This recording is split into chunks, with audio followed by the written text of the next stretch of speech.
नमस्कार दोस्तों, कविता Yadav YouTube channel पर आप सभी का स्वागत है।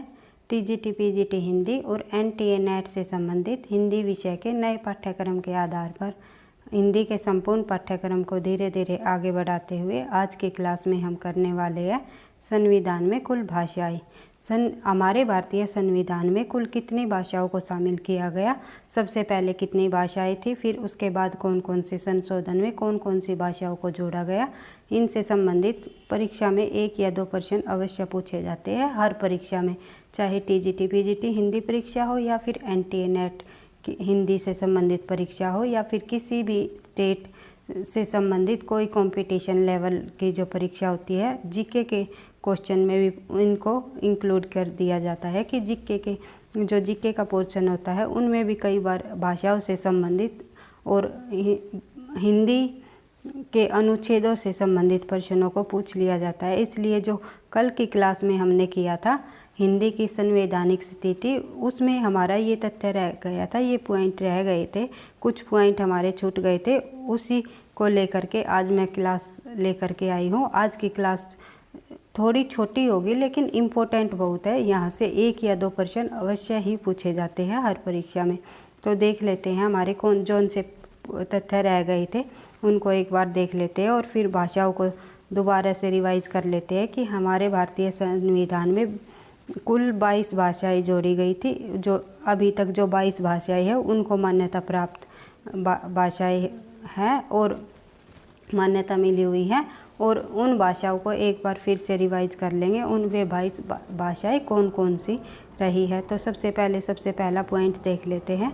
संविधान की 8वीं अनुसूची में हिंदी सहित 14 भारतीय भाषाएं थी।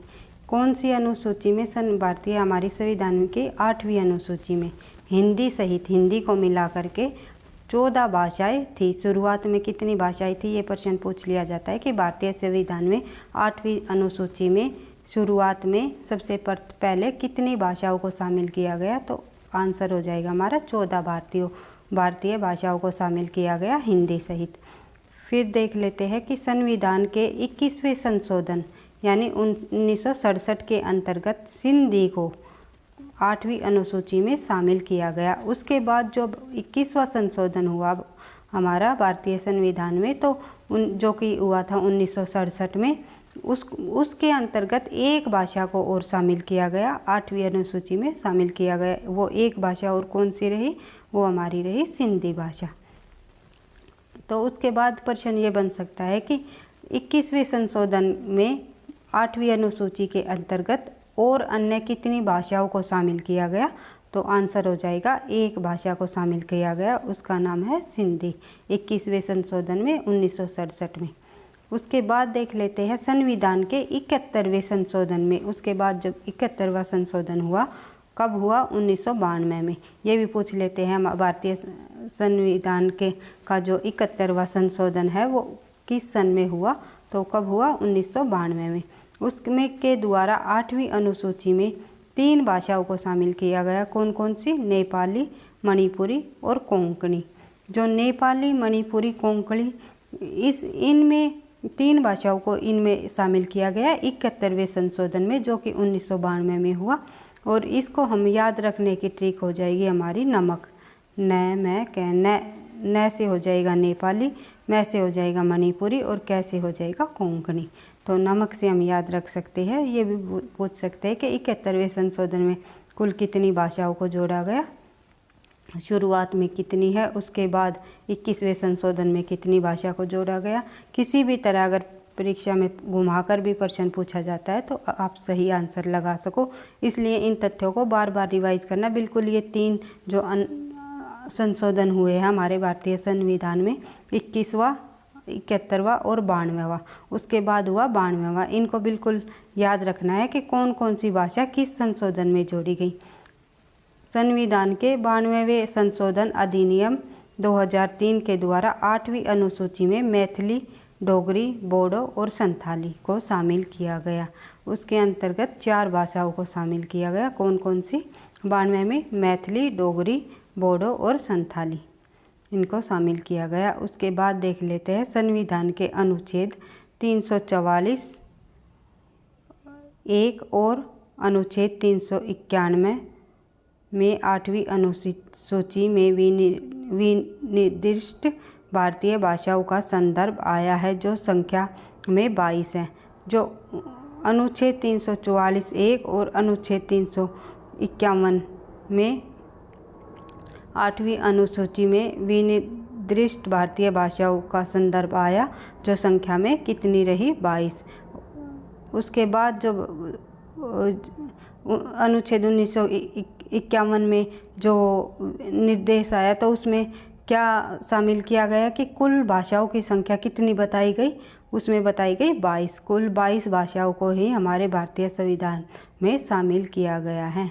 और उसके अंतर्गत जो ये 22 भाषाएं हैं, ये कौन कौन सी है ये देख लेते हैं एक बार हम।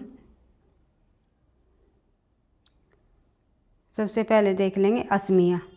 ये पूछ लेते हैं, इन 22 भाषाओं को याद करना ज़रूरी इसलिए हो जाता है क्योंकि परीक्षा में प्रश्न ये पूछा जाता है कि इनमें से कौन सी संविधान में 22 भाषाओं में शामिल भाषा नहीं है।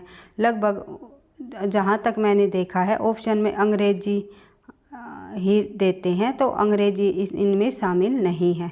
अंग्रेजी को इसमें शामिल नहीं किया गया, भारतीय भाषाओं को इनमें शामिल किया गया। जैसे देख लेते हैं कौन कौन सी भाषाएं रही। असमिया, नेपाली, मणिपुरी, बांग्ला, उड़िया, कश्मीरी, सिंधी, पंजाबी, संस्कृत, हिंदी, उर्दू, गुजराती, मराठी, कन्नड़, कोंकणी, मलयालम, तेलुगु, तमिल। एक सेकंड भाई, ये थोड़ा सा हिल रहा है।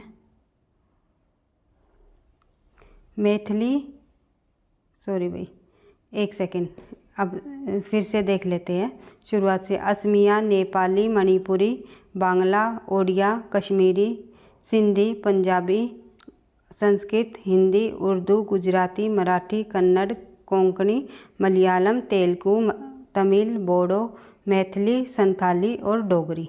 इन 22 भाषाओं को हमारे भारतीय संविधान में शामिल किया गया है। आप एक बार फिर से रिवाइज कर सकते हो अच्छे से कौन कौन सी भाषाओं को शामिल किया गया है। तो इनमें से प्रश्न अवश्य पूछे जाते हैं।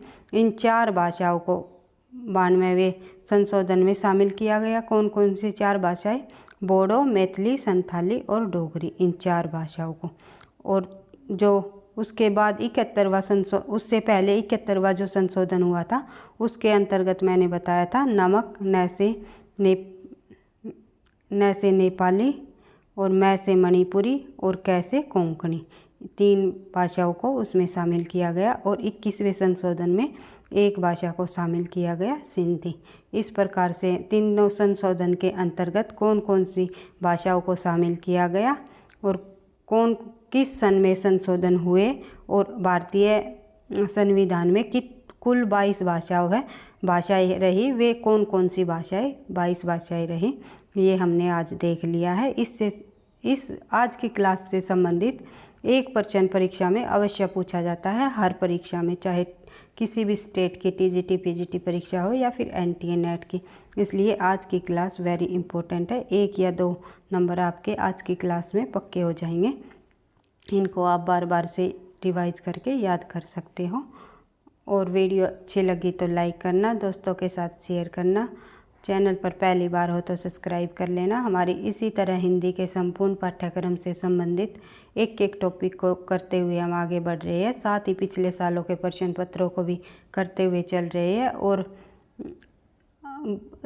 और व्याकरण को भी हम इग्नोर नहीं कर रहे। व्याकरण के भी एक टॉपिक को करते हुए चल रहे हैं, क्योंकि टीजीटी पीजीटी परीक्षाओं में व्याकरण की अपनी एक अहम भूमिका होती है। कई बार तो ऐसा होता है कि लिटरेचर से भी ज़्यादा व्याकरण को पूछ लिया जाता है। इसलिए हमें किसी भी टॉपिक को न छोड़ते हुए और उसको कंप्लीट करते हुए प्रश्नों उत्तरों सहित, जैसे हमारा टॉपिक कंप्लीट होता है, हम साथ साथ प्रश्न उत्तरों को भी करते हुए चल रहे हैं। तो इसी तरह हमारी तैयारी ऐसे ही चलती रहेगी।